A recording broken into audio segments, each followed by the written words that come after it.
Hey everyone, I've been playing MMOs since I was a kid. I don't know, there was just always something about playing games online with so many other players that just really appealed to me. With that being said, it was the raiding that really hooked me. I mean, who doesn't love that adrenaline rush you get as the last percentage of a really tough boss's health bar is slowly being shaved off? All that time, preparation, and practice finally coming to fruition, followed by these screams of victory when the boss finally goes down. I mean, what an amazing feeling, and something that I don't really get playing many other video games. Though, From Software games are pretty close. Anyways, there are 3 MMORPGs that had a profound impact on how I view raiding, and those 3 games would be Final Fantasy XI, World of Warcraft, and Final Fantasy XIV. So I thought it would be fun to see this journey of raiding. How was it like raiding in Final Fantasy XI? What was it like jumping from that into World of Warcraft and then raiding over there? And then ending on Final Fantasy XIV. So, no time like the present, let's get into this starting with Final Fantasy XI. Alright, so Final Fantasy XI was released in 2002. 2 years before World of Warcraft just came along and completely changed the game. So it's really not that surprising that raiding was very different here. Now, something to keep in mind is that raiding still goes on today and still gets updates. But in this video, we are looking at how it was back when I was playing. For context, I raided up through the expansion Chains of Promethea, and also had mild exposure to the endgame in Treasures of Optergon. MMORPGs at this time were very, very punishing, and this in turn made raiding also very, very punishing. Just to give an idea of how this game was punishing, well, for one, you lost experience points whenever you died, and if you lost too many, you would actually lose your level. So being in a raiding guild, part of being a responsible raider, was making sure that you always had an experience point buffer. And doing this could take a very long time, hours of grinding. And since dying was very common, especially when you were raiding, that meant you were often grinding to refill that buffer. Another way it was punishing is there were no graveyards or aetheryte crystals. So, if you ever died while out exploring, leveling, or raiding, and lacked recovery, well, do not pass go. Do not collect $200, you go straight back to your home point, which was usually in a main city multiple zones away. And in this game, the zones were big, easily taking 5 to 10 minutes to cross, and heavens forbid if you had to take an airship or a boat. That could easily add another 25 minutes on top of whatever other travel time you had. Anyways, with all that out of the way, let's take a look at the actual raiding. So what I'm going to do is break this down into 3 types. You have number 1, World HNMs, number 2, Endgame Raiding Zones, and finally number 3, Instance Raids. So let's start with number 1, World HNMs, or High Notorious Monsters. These were raid encounters that, well, as the name implies, spawned in the open world. So there was a lot of competition for these because most of them, they would only spawn once a day for the entire server. And the most highly sought after ones, they would only spawn once a week, yet again, for the entire server. And they had no precise spawn timer either, you only had an idea of the day. I guess this was done to try to keep things more fair? So you had a window on the day that they would spawn, which could be anywhere from 6 to 12 hours. So as you can imagine, setting up a raid schedule to do World HNMs was impossible. You needed to be very flexible and available to play for long periods of time at all sorts of odd hours. And many of us, we would miss out on multiple spawns because of that. Then there was the loot. There was no guarantee that any gear would drop. In fact, the drop rates were pretty low. So, with the low drop rates, the fact that World HNM spawned infrequently for the whole server, and that you wouldn't win every single claim, or be there for every single spawn, gearing up was very slow.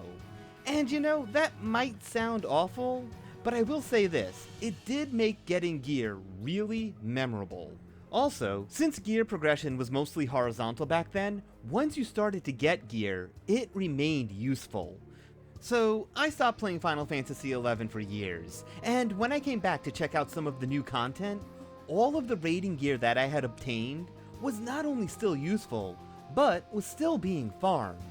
This is an aspect of MMOs that I think has been lost. It's really hard to care about your gear when you know in a few months it's just all going to be replaced, you know? So, the second type was the endgame raiding zones. Now, these were still open world zones. The big difference is that to gain access to these areas, you would need to finish a long quest line. Now, in these zones, many of the desired HNMs could be spawned by using key items at specific locations. I feel this mode of raiding was much better than the World HNMs, because unlike the World HNMs, these ones you could actually create a schedule for. Now imagine that, being able to schedule when you wanted to raid. Now, that's not to say it was casual friendly per se, but it was certainly easier to organize. Another thing to keep in mind was that the key items that you needed, they were a one-time use. So win or lose, if you wanted to try an H&M again, you would need to go out and farm more of those items. On the plus side, farming for these was a good way to gain some of that experience point buffer. Anyways, so here's a guide showing all the key H&Ms for one of these endgame zones. This one in particular is called Al Tau, or what players lovingly called it, the Sea. As you can see, there are 11 key encounters for this area, each with their own set of key items and conditions needed in order to be spawned. If you look at the rows, you could think of each row as a tier of H&M, and you needed to do the first tier to get the key items to do the second tier, and then the second tier to get the key items for the third tier. And some of these spawn conditions they are really nuts, like trading a specific key item to specific areas that only appear for a 15 to 30 minute window before reappearing in another area. And as you can see by this map, each of the encounters are spread across a pretty large distance, and the map was pretty confusing to navigate as well. Anyways, as you might imagine, it could take a very long time to progress to the point where you were fighting this end tier stuff. So, the third type of raiding I wanted to talk about is instanced raiding. Now, unlike World of Warcraft and Final Fantasy XIV, where you can, just freely enter instances, in Final Fantasy XI, you needed, surprise surprise, a consumable key item every single time you wanted to enter. If you wiped, then that key item would be lost, and you'd need to go and get another one. This game, it did not play around. Anyways, the big raiding instance in Final Fantasy XI was called Dynamis. No relation to the Dynamis in Final Fantasy XIV. And these were really cool. The developers would take the major cities and certain zones and make a much more sinister version of them, absolutely filled to the brim with enemies. The big thing with these was you had a time limit that could only be extended by defeating special enemies that could be found throughout the raid. And like I said previously, there were a ton of enemies in these raids, and they needed to be properly CC'd, and everyone needed to be on the same page on what order to take them out in. Now, I really didn't talk about any of the raid encounters themselves, and that's because there isn't much to say about them. If you're thinking of raid encounters today, with all the movement and mechanics that you have to interact with or dodge, well, it really wasn't anything like that here. Now, don't get me wrong, they could still really mess up your raid if you weren't properly prepared. Some encounters summoned tons of ads that needed to be controlled, or had nasty AoEs that had to be stunned or otherwise dealt with, and some encounters were infamous for having really strange gimmicks that made them really difficult to figure out and defeat. Pandemonium Warden and Absolute Virtue come to mind here. But it was mostly standing still and DPSing them down. So, that was a taste of what raiding was like when I was playing Final Fantasy XI. As you can see, it was time-consuming, punishing, but what can I say? I have very fond memories of playing it. But what was always lingering in the thoughts of many of us while playing Final Fantasy XI? All the news of this upcoming MMO being created by a team known for creating amazing PC games. And I think that's a great segue into our next game, World of Warcraft. With how World of Warcraft has been lately, it's sometimes easy to forget just how innovative this game was. World of Warcraft completely changed how we look at MMOs. When I began playing this game, it was like this huge breath of fresh air. I just loved the way Blizzard designed their game. You know, they wanted to create a more accessible MMO, and they accomplished this by severely lessening, or just flat out removing, many of those time sinks and other annoying aspects that you'd typically find. So, let's take a look at some of the things that Blizzard did. For one, you no longer lost experience when you died. This was huge. This eliminated a frustrating system that really just served as a time sink. Removing it opened up a world of possibilities with how the developers could design dungeons and raids. Number 2, if you died and couldn't get a resurrection, you were sent to a nearby graveyard, not a home point which could be very far away. The game presented you with 2 options here. You could run back to the place you died and revive over there, or you could revive at the graveyard, which would put a huge penalty on your stats for 10 minutes. Either way, the punishment for death was severely reduced.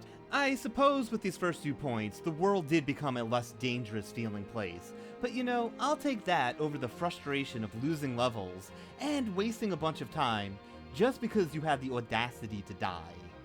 Anyways, continuing on with number 3, if a key item was required to enter a dungeon or raid, once you acquired that item, you would always have access. Nowadays, you don't even need to get key items at all, but you know, back in the day, this was a game changer.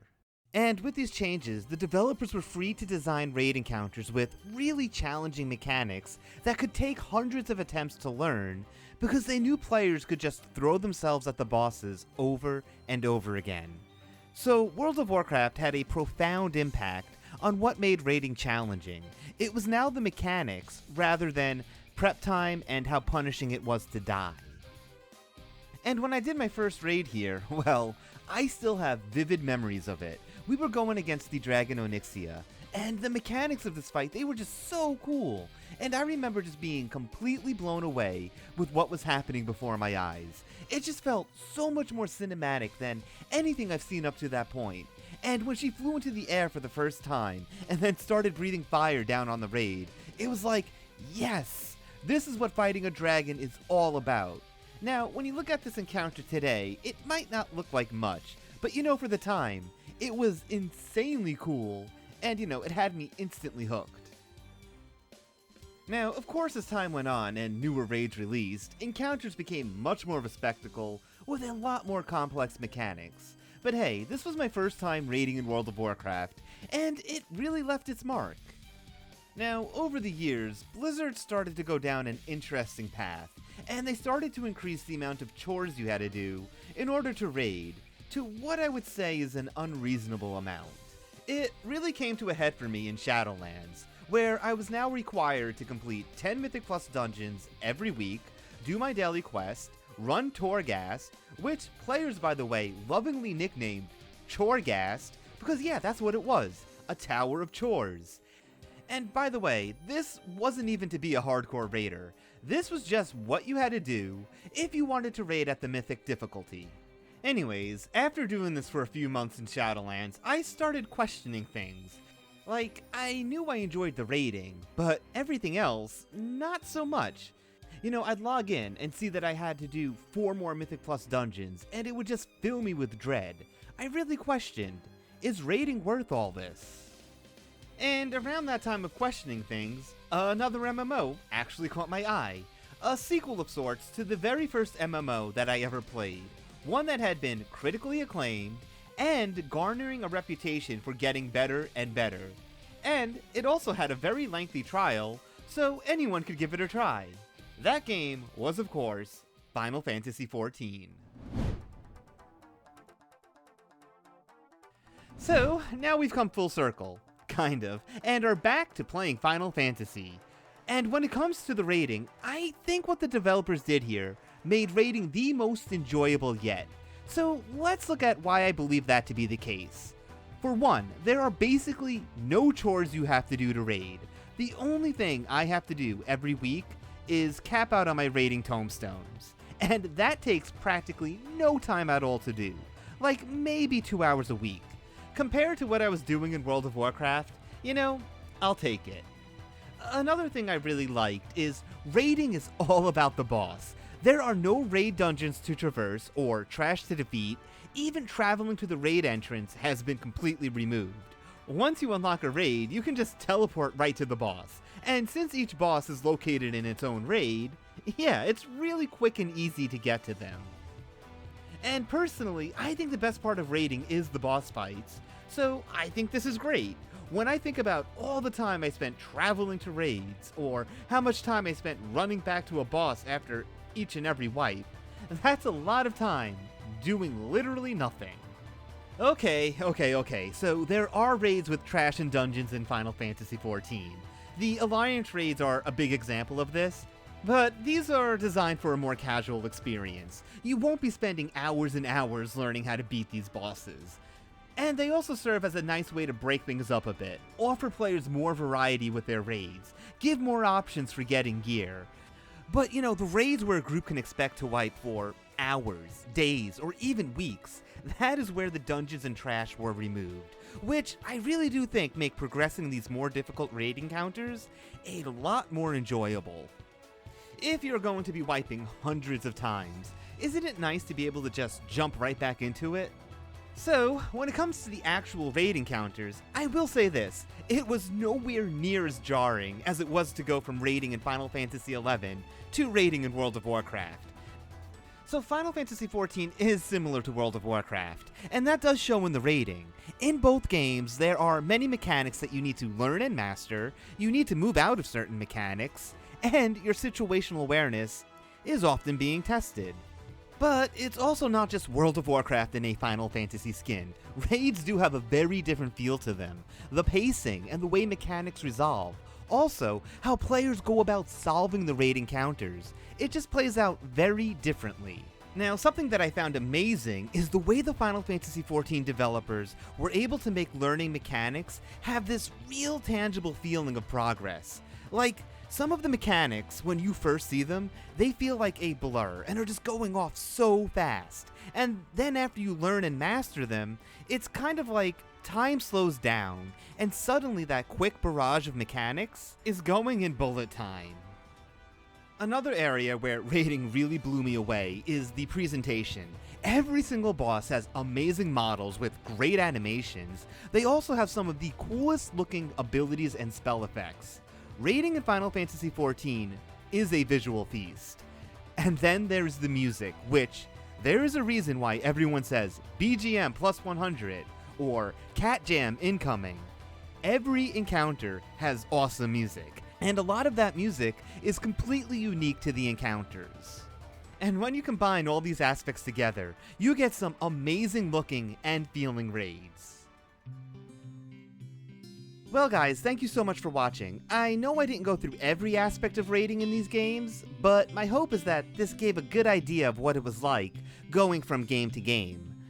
I would have loved to have gotten into more detail about gearing and how that has changed, but I didn't want the video to get too long. Maybe a future idea for another video. Anyways, so that'll be it for this one. If you liked what you saw, please consider leaving a like, commenting, and subscribing. And until next time, bye!